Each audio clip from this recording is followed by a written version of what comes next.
The courtroom fell silent as the foreman's voice echoed, "Not guilty." Andre Merritt's heart dropped. That wasn't the verdict he gave. His vote had been changed. As gasps spread across the gallery, he caught the prosecutor's glare. Not confusion, a warning. This wasn't justice. It was sabotage.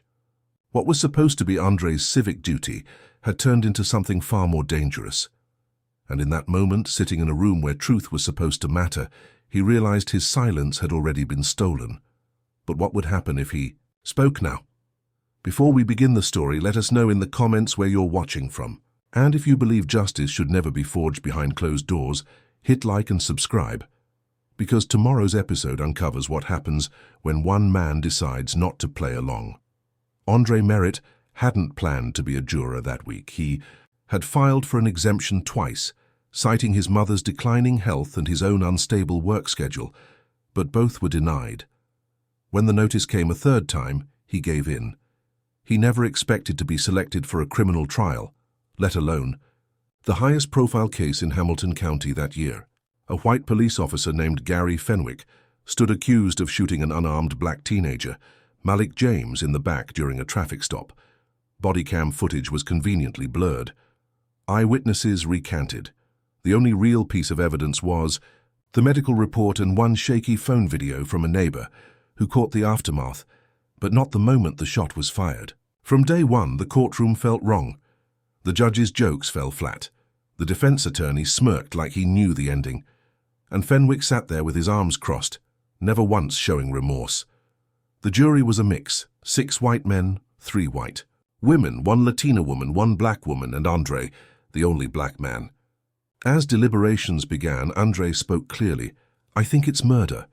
Silence followed. Someone coughed. One juror, a white man in his 50s, shook his head and said, "You're letting race cloud your judgment." Another said, "We have to be realistic." The officer feared for his life. Andre stood firm. He pointed out inconsistencies. He questioned timelines. At one point, he caught the court bailiff glancing into the jury room more than once. It wasn't subtle. Still, the initial count was 5 not guilty, 6 unsure, and 2 guilty, Andre and the black woman, Ms. Davis. But by the second day, Davis was gone. "Medical emergency," they said. No explanation, no replacement. The judge refused to delay the case. That night, Andre found his car keyed, the word "rat" etched deep into the door. He didn't tell anyone. He just returned the next day, more determined. But when the final vote was read, it wasn't his. The form had his name, his signature, but not his handwriting. Andre looked around the table in disbelief. No one met his eyes, not even the clerk. When the verdict was announced in court, he felt every muscle in his body lock up. He was sure someone would say something, but no one did, and the defendant walked free. That was the moment Andre realized this wasn't just a miscarriage of justice. It was an execution of truth, and if he didn't act, it wouldn't end with Malik James. What do you do when you realize the system you were told to trust is the same one that quietly erased your voice? Andre Merritt didn't sleep the night after the verdict. He replayed the final hours of deliberation over and over in his head, trying to figure out when exactly things had slipped out of his control. Who had forged his vote? Why did no one flinch? By sunrise, one question burned brighter than the rest. What if this wasn't the first time something like this had happened? He pulled out his notes from jury duty, scribbled observations, a few questions he had jotted down during trial, and then did something radical. He posted a long thread on social media, not naming names, but detailing everything. The suspicious disappearance of Ms. Davis, the pressure in the jury room, the strange bailiff, the forgeries. By noon, the post had over 12,000 shares. By evening, local reporters were calling. Some praised him, others questioned his credibility. One caller warned him, "Be careful what stories you stir up." That night, his front tires were slashed. Again, he didn't stop. He agreed to speak anonymously to a local podcast. The episode was titled, "The Juror Who Refused to Stay Silent." Within 2 days, civil rights attorneys reached out. Within 5, his name was trending nationwide. But just as quickly, the pushback began. He lost a freelance contract with a tech company. An anonymous email was sent to his landlord claiming he was a legal risk, and a former co-worker suddenly remembered a years-old disagreement and posted about it online, twisting facts into suspicion. So now let me ask you, if you were in Andre's position, would you stay quiet or speak up? Comment number 1 if you believe he did the right thing. Comment number 2 if you think the risks are too high. Either way, hit like if you know this story is getting deeper than it first appeared. Subscribe if you believe stories like this deserve to be heard without being buried. And now here's the real question. When a whistleblower becomes the target, who will protect the truth? Or more importantly, who will weaponize silence next? The Charleston County Courthouse had never looked smaller to Andre than on the morning he returned, not as a juror, but as a man now under quiet suspicion. He wasn't summoned, he wasn't expected, but he showed up anyway, file in hand, heart beating hard. Inside the file was a signed affidavit detailing his experience as juror number 5. Every word had been reviewed by a civil rights lawyer. Every statement matched the timeline. He walked into the clerk's office and asked to file a formal grievance. The receptionist hesitated, then vanished behind a door. 20 minutes later, a senior clerk appeared, expression tight and polite. "We'll take this under consideration," she said flatly without making eye contact. When Andre asked for a receipt, she handed him a generic intake slip with no case number. "Someone will follow up." No one ever did. The next day, he discovered that access to the court building's cameras had been temporarily unavailable for maintenance on the day of the verdict. Requests for records were delayed, and when a local reporter tried to obtain juror logs for Andre's trial, they were told the records had been sealed for privacy reasons. Andre reached out to Ms. Davis's lawyer, only to find out that she had been released quietly, her charges dismissed due to lack of evidence. She had not been notified of the jury verdict, and her arrest record still existed online. Then, something strange happened. A man in a blue suit approached Andre as he exited his neighborhood grocery store, not threatening, not aggressive, just too polished, too calm. "Mr. Merritt," he said with a practiced smile, "you're making quite a bit of noise. You may want to consider what else could get unearthed in the process." Andre stood frozen, bag of oranges in his hand, wondering if that was a threat or a warning. The man didn't wait for an answer. He simply walked away. Andre called his attorney, who told him bluntly, "They're testing your resolve. They want to see if you'll back off before things get public. Don't." But pressure mounted. His landlord served him with a 30-day notice for a vague lease violation. An editor he'd worked with for years stopped returning his emails. Even his younger brother, Darius, called him in a panic after a stranger followed him home from school. "What are you mixed up in, Dre?" he asked, voice cracking. Andre realized then that this wasn't just a legal issue anymore. This was personal, systemic, weaponized. They weren't just trying to erase his voice, they were trying to erase his entire standing. His question now wasn't whether they were hiding something, it was how deep the rot went, and who else had helped bury it. Andre didn't sleep the night after the grocery store encounter. He sat by the window, watching the shadows in the street below like a man expecting an invasion. At 2:17 a.m., an anonymous number sent him a single message. "You were supposed to play your part." No context, no follow-up. But Andre knew exactly what it meant. He hadn't played his part. He'd disrupted the quiet corruption that had come to rely on silence. And now that silence was fighting back. So what do you do when a system built on secrecy starts whispering threats into your everyday life?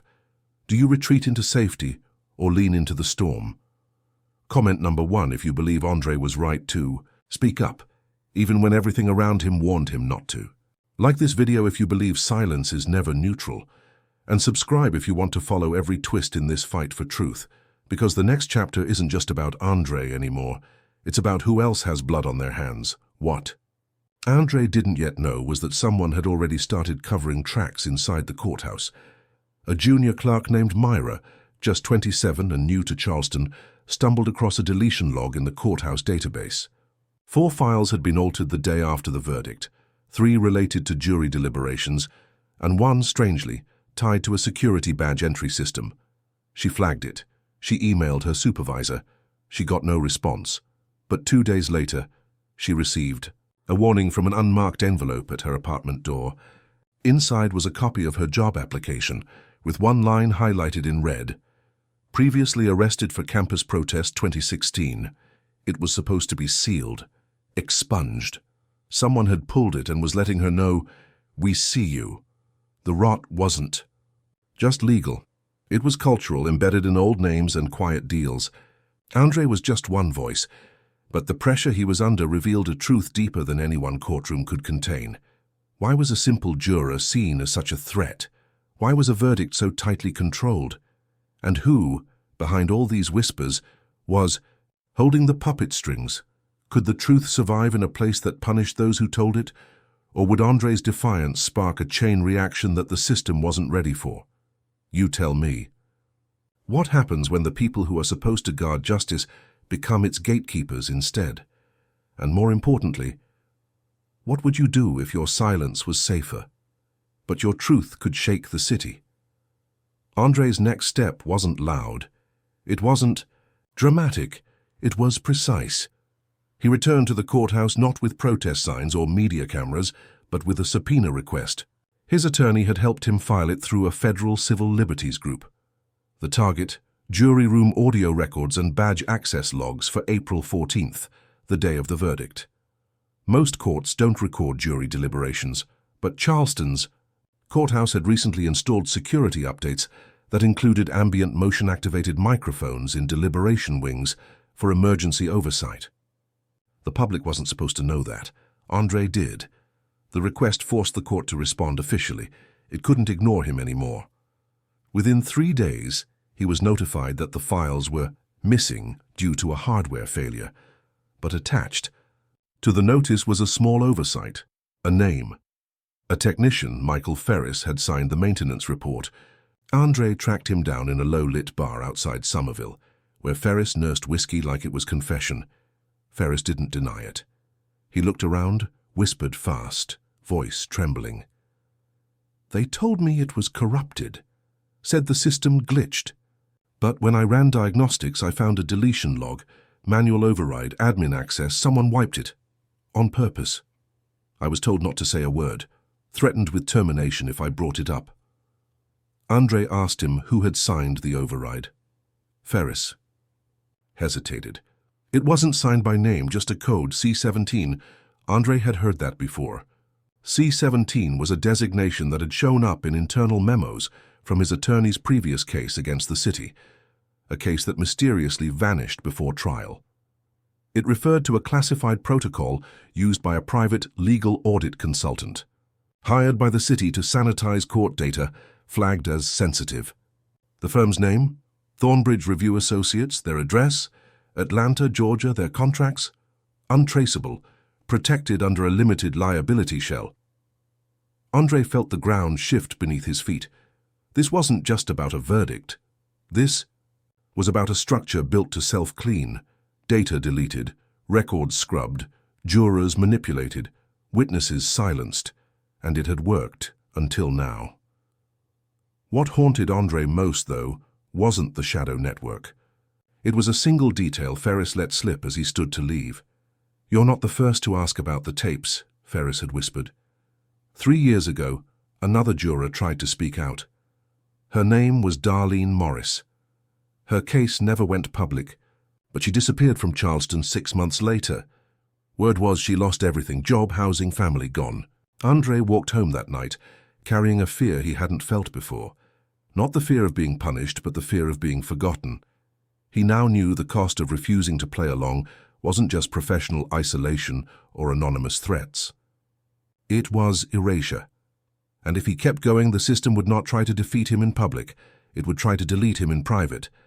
But still, he kept going. Because once you realize the courthouse is built on chains, the only moral response is to break them, even if the shackles snap back. Andre knew he couldn't fight shadows with bare hands, so he turned to the one thing shadows feared: light. With the help of an investigative journalist named Raya Coleman, he began collecting whispers. Not formal testimonies, those were too dangerous. He gathered stories, former jurors, courthouse janitors, even interns who had seen folders vanish. Overnight, one spoke of a locked room in the lower level marked records integrity, where files often entered but rarely came out. Another described how juror assignments were sometimes changed last minute without judicial review. Raya, relentless with her questions and immune to intimidation, traced Thornbridge Review Associates to a series of legal cleanup jobs tied to wrongful convictions in 3 southern states. Each time, a juror had tried to speak up. Each time, that juror had gone silent or missing. Then came the night Andre received the flash drive. No note, no return address. Just a small envelope slipped under his door. Inside, a drive labeled C17, internal use only. He plugged it in, hands shaking. What played was blurry, but real. A silent video feed of the deliberation room. 11 jurors sitting, 1 chair empty. Then a man in a suit enters, not court staff, not on record. He lays a file down, speaks, points to specific jurors, mouths something, then exits. Moments later, the jurors vote. No questions, no debate. Verdict: guilty. Andre's seat had been empty. What would you do if you found evidence the justice system deleted your voice before you ever spoke? If you believe Andre should expose the video, even if it puts him in danger, comment number 1 below. And if you believe truth needs warriors, not survivors, like this video and subscribe, because next episode, we're going into the archives no one was meant to see. But here's the question. If this flash drive reached Andre, who else knows it exists? And what happens when the people in the shadows realize they've been seen? Andre knew he couldn't fight shadows with bare hands, so he turned to the one thing shadows feared: light. With the help of an investigative journalist named Raya Coleman, he began collecting whispers. Not formal testimonies, those were too dangerous. He gathered stories, former jurors, courthouse janitors, even interns who had seen folders vanish overnight. One spoke of a locked room in the lower level, marked records integrity, where files often entered but rarely came out.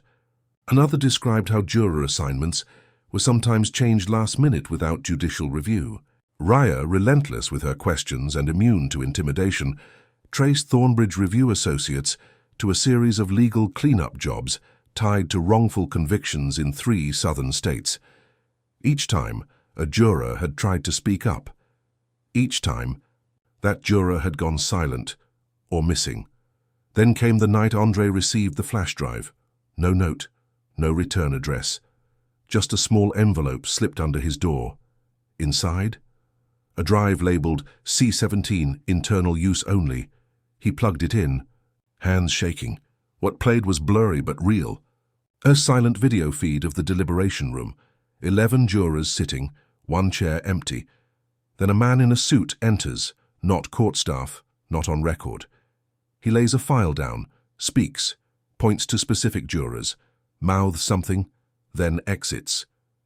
Moments. Later, the jurors vote. No questions, no debate. Verdict: guilty.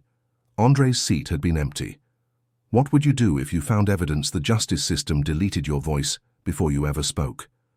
If you believe Andre should expose the video, even if it puts him in danger, comment number 1 below.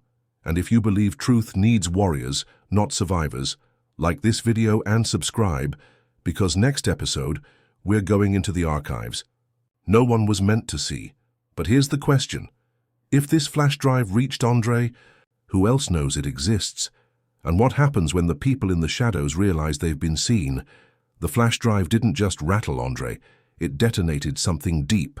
For days, he replayed the footage in slow motion, analyzing every face, every flick of a hand, every whispered glance. There was no audio, but the power dynamics screamed through the grainy video. The man who entered the room wasn't a staffer. He wore a black pinstripe suit, moved like someone who didn't fear consequences, and had a scar that cut across his cheek like a signature. Andre ran the video through every open-source face match tool he could find. No hits. But the badge, on his lapel, barely visible in frame, matched one linked to a private intelligence firm contracted by the State Attorney General's office. The deeper he looked, the more the truth squirmed. That same week, 2 things happened. First, Raya vanished. She didn't show up for work. Her phone went dead, and her apartment was found unlocked with her laptop gone. Second, Andre was followed. A black SUV tailed him for 3 blocks before peeling off near the old rail yard. Later that night, his mailbox held only one item, a torn page from a law textbook, circled in red ink, jury nullification. Below it, someone had scrawled, "You spoke once, that's enough." But Andre couldn't stop. He dug up the full list of jurors from the C-17 case. Only 4 still lived in the state. One, a retired nurse named Sheila Dunn, agreed to meet. They sat in her backyard under a buzzing porch light. She was frail, but sharp. "They told us you left," she whispered, eyes darting like prey. "Said you got sick, but when that man came in, everything changed. He said the boy was a threat, that the city needed peace, not riots. I didn't know what to believe." Her voice cracked. "But when I saw you on TV, I remembered your face, and I knew." Andre recorded everything, her testimony, the details. Of the room, the name she remembered being mentioned: Lucas Calderon, a fixer rumored to operate between political campaigns and corporate legal departments. But before he could publish it, Andre's email was hacked, his cloud storage wiped, and his apartment broken into. They didn't steal anything, just rearranged everything slightly, leaving a single file open on his desk. Witness tampering, Federal Code 18 U.S.C., paragraph 1512. It wasn't a warning. It was bait. They wanted him to know he was being watched. They wanted him to blink, but he didn't. He packed his things and went underground. Clara, now a federal judge and old ally from an earlier fight, offered him shelter and access to contacts. In the DOJ, Andre had crossed a line, and the people on the other side weren't just corrupt, they were coordinated. Every file he uncovered, every whisper he recorded, wasn't just proof of injustice. It was a map of a machine, decades old, built on silence, designed to erase anyone who refused to stay quiet. And Andre? He was done being quiet. But he knew now silence wasn't just a void, it was a currency, and someone powerful was paying a very high price to keep it flowing. Andre didn't just want headlines anymore, he wanted roots, something that couldn't be cut, erased, or discredited. So he shifted strategy. Instead of chasing Calderon directly, he dug sideways, through public records, property tax anomalies, sealed court filings, and a strange string of closed due to lack of evidence reports that led him to one terrifying conclusion. Charleston's most revered philanthropic board, known for scholarships and community restoration, was actually a laundering pipeline. Money went in under the guise of education. It came out through ghost contractors, bogus security grants, and hush funds tied to police unions and judge retirement trusts. And Calderon? He sat on the advisory board. But here's what made Andre's blood run cold. One of the fund's early backers was his former employer, the network that pulled his juror interview. They didn't just silence his voice, they bankrolled the silence. Is this why the media rarely covers stories like these in full? Comment number 1 if you believe mainstream outlets are complicit in burying stories that threaten powerful interests, or do you think they're just too scared to speak up? Andre confronted his former boss, Martin Greaves, late one evening. He waited in the parking lot of the studio, intercepting him with a voice recorder in his pocket and adrenaline in his chest. "You told me it was about journalistic integrity, but it was about your donors, wasn't it?" Greaves lit a cigarette, with shaking fingers. "You think you're the first juror they tried to silence? You think this city doesn't know how to swallow dissent?" His voice was cracked, hollow. "You're lucky you got out. Walk away, Andre. There's no Pulitzer at the bottom of a grave." Andre didn't flinch. He uploaded the entire audio online that night. But within hours it was flagged and removed for violating community guidelines. His IP was blocked from accessing major hosting platforms. His backup drive corrupted mysteriously. Greaves? He resigned the next morning. No explanation. No press conference. So what do you think? Should Andre have released the recording anyway, even knowing it would likely be suppressed? Hit like if you admire his courage. Subscribe if you believe voices like his deserve to be heard no matter the risk. But let's ask the real question now. If the system not only hides the truth but punishes those who uncover it, how far is Andre willing to go to expose it all? And more importantly, how far would you go? Andre disappeared for a week, not because he was running, but because he needed the world to believe he had. The news cycle moved on. No follow-up coverage, no inquiries, no outrage. Charleston exhaled. Quiet returned like a predator pretending to sleep. But in a borrowed apartment 3 miles from the courthouse, Andre was preparing for war.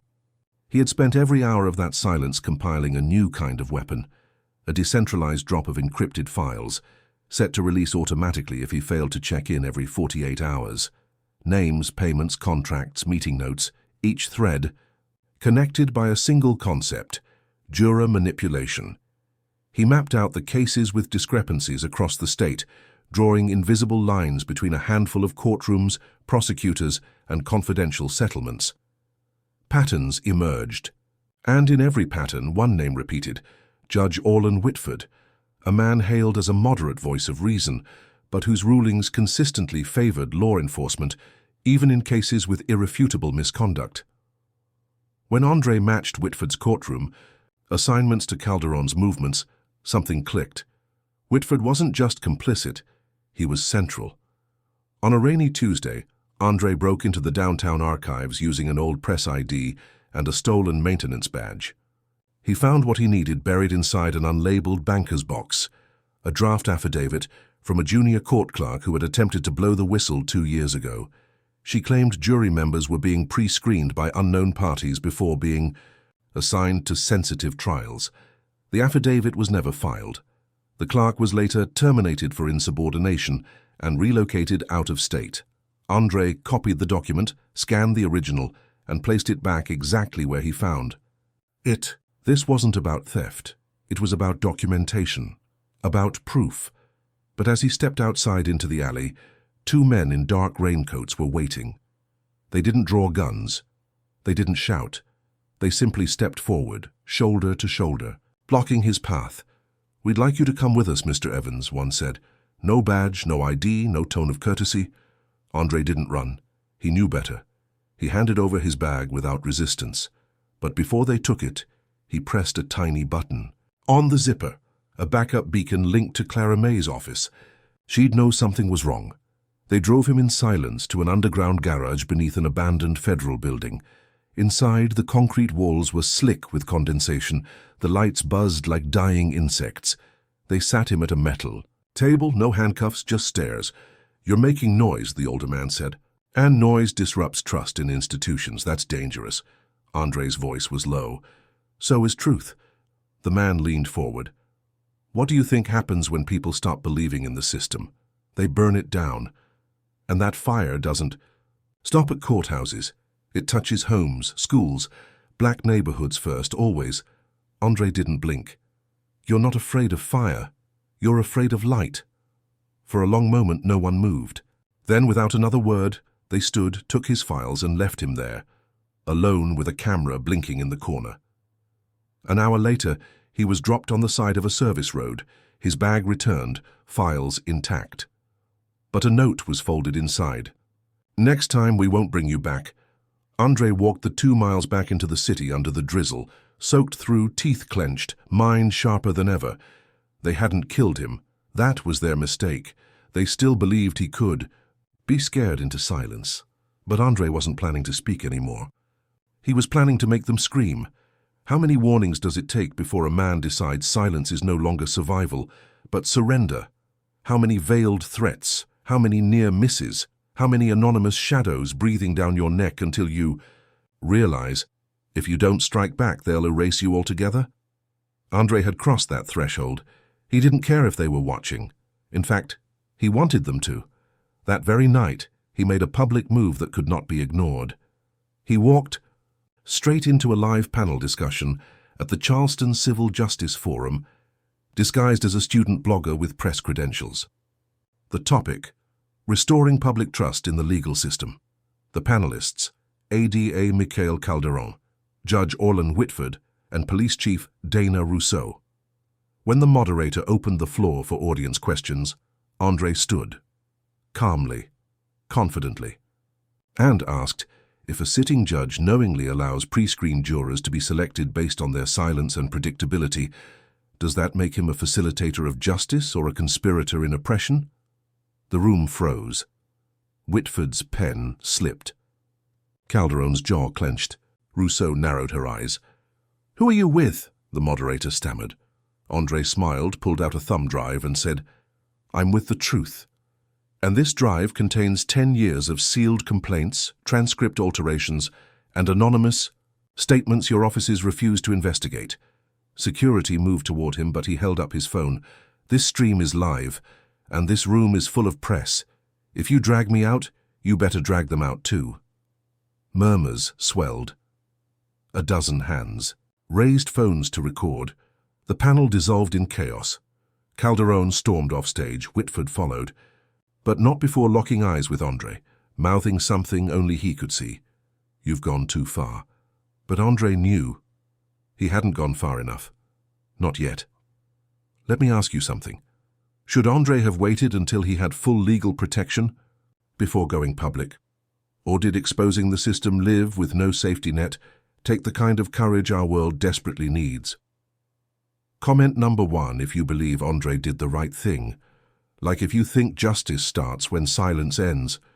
And subscribe if you're ready for the moment this story flips everything upside down. But here's the question you should be asking right now. What happens when a federal grand jury suddenly receives leaked evidence from an anonymous source, naming prosecutors, judges, and police chiefs alike? Because that's exactly what's coming next. Are you ready to see what the system does when it finally sees its own reflection? By dawn the next morning, the thumb drive had already been duplicated 100 times. Journalists, activists, laws, clerks, even 2 congressional aides had copies, and no one knew who sent them. Andre hadn't signed his name. He didn't need to.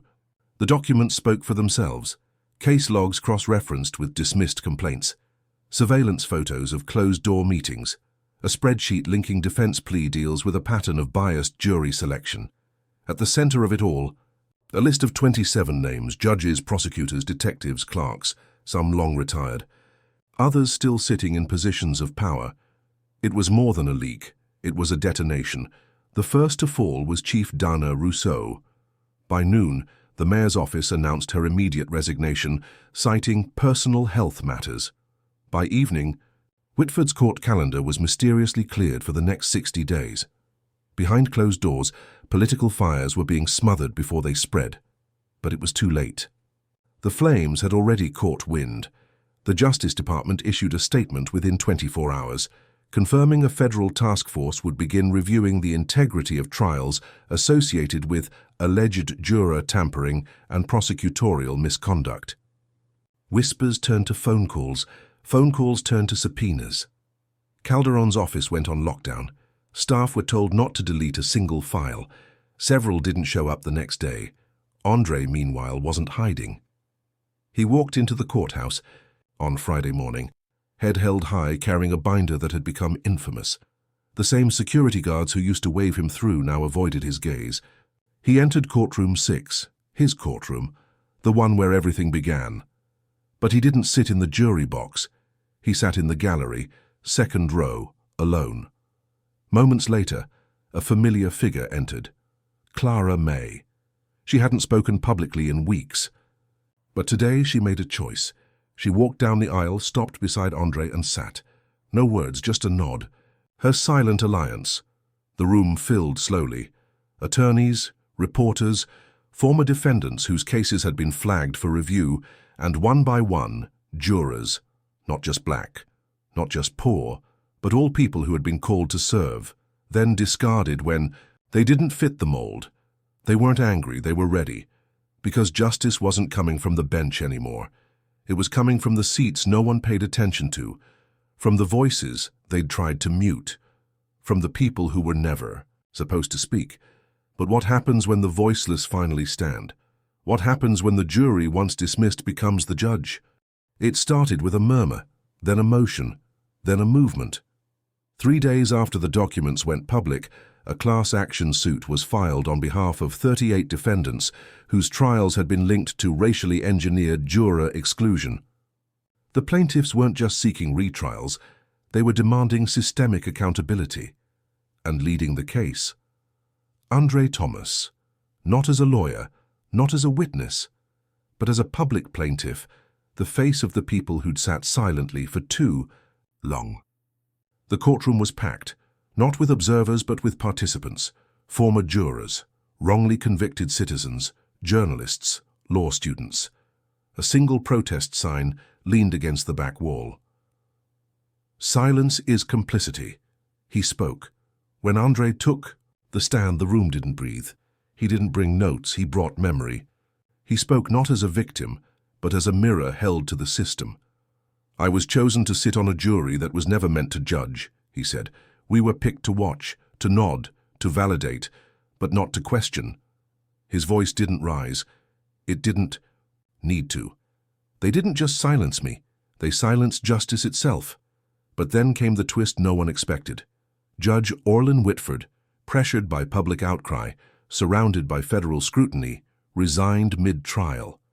Not with dignity, with fear. He left behind a letter, not of apology but of warning.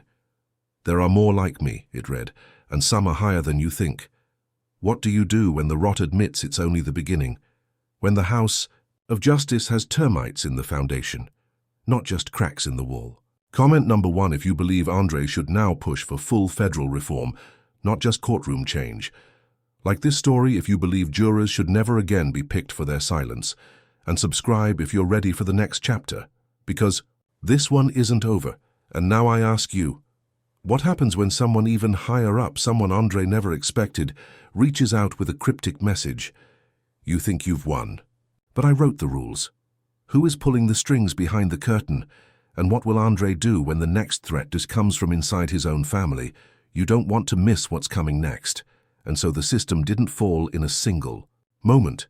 It unraveled because one man refused to play the part he was assigned. Andre Thomas was never meant to matter. He wasn't supposed to read too closely, remember too clearly, or speak too loudly. But he did all three. And because of that, trials were reopened, judges stepped down, and a machine that thrived on silent jurors began to crack.